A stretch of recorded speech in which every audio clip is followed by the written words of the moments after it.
بسم اللہ الرحمن الرحیم نحمدہ ونصلی ونسلم علی رسولہ الکریم وعلی آلہ وصحبہ وازواجہ وآل بیتہ اجمعین اما بعد. درود شریف پڑھ لیجیے. میرے محترم دوستو بزرگوں، حق تعالی شانہ کا کرم اور اس کا احسان ہے کہ اس نے ہمیں اپنی یاد کی توفیق عطا فرمائی. اپنے حبیب و محبوب شاہ محبوبان عالم سرکار دو عالم صلی اللہ علیہ وسلم کی یاد نصیب فرمائی. اس نعمت کے ملنے پر حق تعالی شانہ کا جتنا بھی شکر ادا کیا جائے کم ہے. میرے محترم دوستو بزرگوں، ذکر اذکار کی محفلوں میں آنا، اصلاحی بیانات کی محفلوں میں شریک ہونا، اپنے مرشد اور اپنے بزرگان دین کے قدموں میں بیٹھ کر قرآن اور حدیث کی باتوں کو سننا اور سمجھنا، یہ وہ کام ہے، وہ عمل ہے کہ جو سنت صحابہ ہے. حضرات صحابہ کرام رضوان اللہ تعالی علیہم اجمعین، چاہے علوم شریعت ہوں یا علوم روحانیت ہوں، یہ سب کے سب علوم حضرات صحابہ نے نبی کریم صلی اللہ تعالی علیہ وسلم کے در دولت اور آپ کے مبارک آستانے سے حاصل کیے. اور نبی کریم صلی اللہ تعالی علیہ وسلم کی مبارک صحبت کی برکت سے حضرات صحابہ کرام کو اللہ تعالی نے وہ مقام عطا فرمائے اور وہ کرامت نصیب فرمائی، اور حضرات صحابہ کی وہ برکت اللہ نے ساری دنیا کو دکھائی کہ جو حضرات انبیاء کرام علیہم الصلاۃ والسلام کے کبھی معجزات کہلاتے تھے. اور حضرات صحابہ کرام رضوان اللہ تعالی علیہم اجمعین کی برکت سے تابعین تب تابعین اور جو اس امت کے بزرگان دین اور اولیاء اللہ گزرے، اللہ نے ان کو بھی پھر وہی نسبت عطا فرمائی. ہم اور آپ جانتے ہیں کہ نمرود نے حضرت ابراہیم علیہ الصلاۃ والسلام کو جلانے کے لیے آگ جلائی، اور آگ کا جو ہے ایک نظام اس نے چلایا، لیکن اللہ تعالی نے اپنی قدرت سے اس آگ کو ٹھنڈا کر دیا، اور حضرت ابراہیم علیہ الصلاۃ والسلام کا وہ آگ اللہ کے حکم سے کچھ نہ بگاڑ سکی. حضرات صحابہ کرام رضوان اللہ تعالی علیہ مجمعین کا مقام تو بہرحال بڑا اعلیٰ عرفہ اور بڑا بلند ہے. تابعین میں سے ایک بزرگ گزرے ہیں ابو مسلم خولانی رحمت اللہ علیہ. جب یمن میں اسود انسی نے جھوٹی نبوت کا دعویٰ کر دیا کہ میں بھی نبی ہوں، اور جب ایسے لوگ کھڑے ہوتے ہیں تو یہود و نصارہ اس کو بہت سپورٹ کرتے اور بڑا پیسہ بھی دیتے ہیں اور اپنی ساری سہولیات بھی ایسے لوگوں کو دیتے ہیں، اور بہت سے چیلے چپاٹے بھی اکٹھے ہو جاتے. پھر تو وہاں پر جو ہے بڑی تیزی سے وہ اپنا کام کر رہا تھا، تو اس کے وزراء نے یہ کہا کہ دیکھو بھائی، جب تک ابو مسلم خولانی یہ یہاں کے بڑے بزرگ ہیں، بڑا نام ہے، جب تک وہ تمہیں نبی نہیں مانتے، جب تک تمہاری محنت بیکار ہوگی، تو پہلے انہیں جو ہے شیشے میں اتارو. تو اسود انسی نے ابو مسلم خولانی رحمت اللہ علیہ کو طلب کر لیا اور کہا کہ بھئی بتاؤ، کیا تم مجھے نبی مانتے ہو؟ تو فرمانے لگے کیا کہہ رہے، آواز نہیں آ رہی، ذرا زور سے بول. اس نے کہا میں یہ پوچھ رہا ہوں کیا تم مجھے مانتے ہو کہ میں بھی نبی ہوں اللہ کا؟ فرمانے لگے آواز نہیں آ رہی. تو سمجھ گیا. کہنے لگا اچھا ابو مسلم یہ بتاؤ کیا تم مانتے ہو کہ محمد اللہ کے رسول ہیں؟ کہنے لگے بالکل میں اقرار کرتا ہوں محمد عربی صلی اللہ تعالی علیہ وسلم اللہ کے آخری رسول اور پیغمبر ہیں. کہنے لگا جب میری نبوت کی بات ہو تو تیرے کان بہرے ہو جائیں. تو فرمانے لگے بس یہی تو بات تجھے سمجھانا چاہتا ہوں، ہم تو رسول اللہ کے دیوانے ہیں، آپ کی نبوت اور ختم نبوت پر جانیں لٹا دیں تو تیری بات میرے سماعتوں میں آئے کیسے؟ اسے غصہ آ گیا. کہنے لگا آگ جلاؤ اور ابھی آگ میں جلا دو ان کو.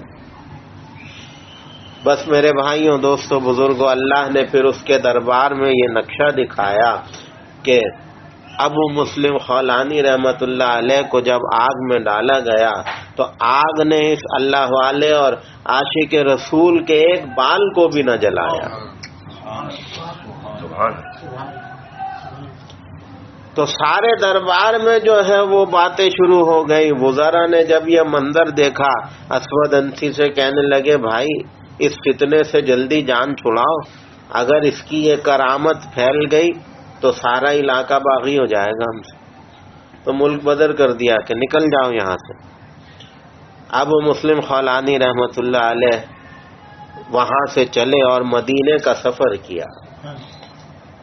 مدینے جب پہنچے تو یہ وہ دور ہے کہ نبی کریم صلی اللہ تعالی علیہ وسلم پردہ فرما چکے. ابو بکر صدیق رضی اللہ تعالی عنہ کی جو ہے خلافت کا زمانہ ہے.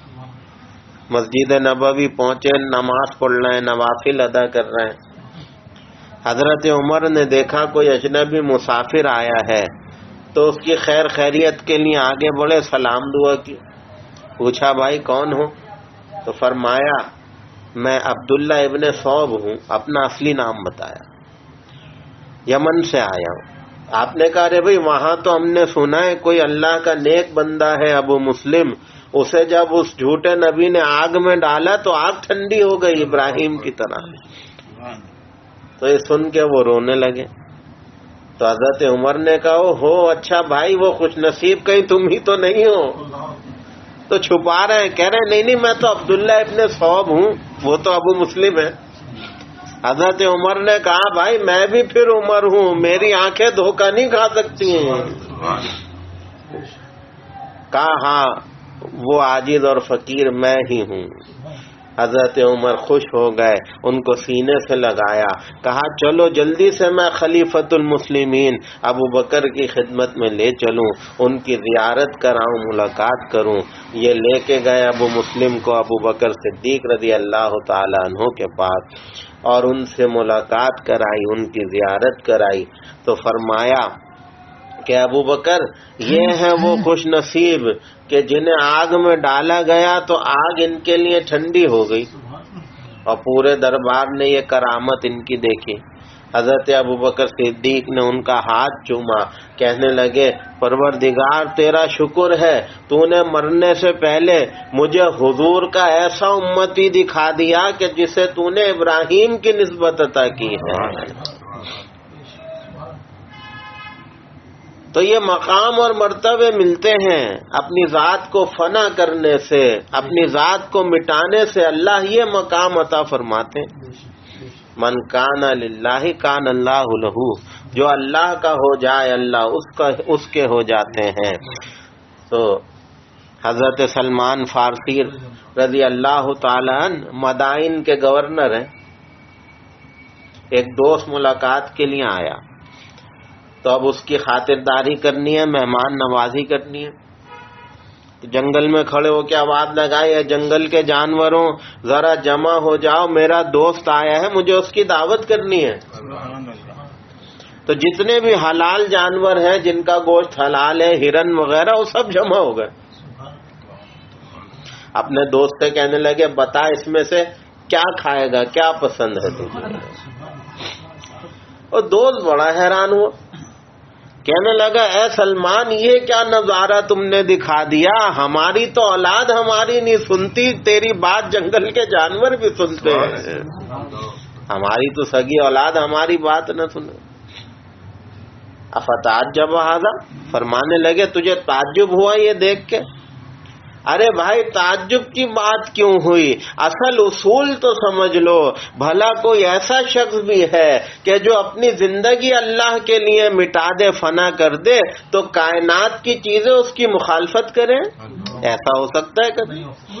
تو کہا کہ تعجب کی کیا بات ہے بھائی، جو اللہ کا ہو جائے ساری کائنات اس کی ہو جاتی ہے، اللہ اس کے ہو جاتے ہیں، ساری کائنات اس کی ہو جاتی ہے. یہ جانور اگر میری بات سنتے ہیں مانتے ہیں تو اس لیے کہ میں اللہ کا ہو گیا، اپنے آپ کو میں نے اللہ کے لیے فنا کر دیا.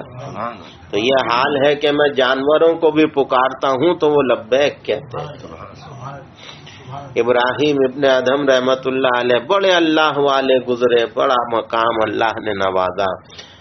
سفر پہ تھے، پیاس لگی تو ایک چرواہا تھا، اس کے پاس گئے، بھئی مسافر ہوں کچھ پانی ہے تو دے دو. کہنے لگا جی سب کچھ ہے، پانی پیئیں گے شربت پلاؤں؟ فرمانے لگے بھئی سبحان اللہ، شربت اگر ہو جائے. ایک بڑا سا پتھر سامنے تھا تو اس چرواہا نے اپنی لاٹھی اس پہ ماری تو اس میں سے میٹھا پانی بھی نکل رہا ہے اور شربت بھی نکل رہا ہے. اب حضرت ابراہیم ابن ادھم رحمت اللہ علیہ تو خود اپنے دور کے ولی، کہنے لگے او چرواہے یہ تو نے کیسا منظر دکھایا، یہ تو نے کیسا نقشہ مجھے دکھایا.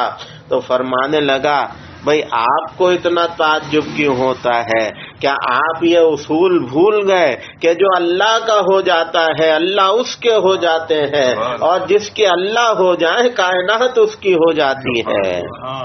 تو بھئی اگر جو اللہ حضرت موسیٰ کے لیے اس چٹان میں سے 12 چشمے پانی کے جاری کر دیں تو اس میں کیا تعجب ہے کہ محمد عربی صلی اللہ تعالی علیہ وسلم کے ایک سچے غلام کے لیے اللہ اگر اس پتھر سے پانی اور شربت کا چشمہ جاری کر دیں تو بھئی اس میں تعجب کی کیا بات ہے؟ تو اصل میں یہ اس میں پیغام چھپا ہوا ہے کہ اصل یہ جو ہے کہ جی فنا فی اللہ ہو جاؤ، اپنی ذات کو اللہ کے لیے مٹا ڈالو، تو وہ یہی درجہ پانے کے لیے ہے کہ ایسی فرما برداری تمہیں نصیب ہو جائے، تم اللہ کی مان لو، ساری کائنات تمہاری مانے گی.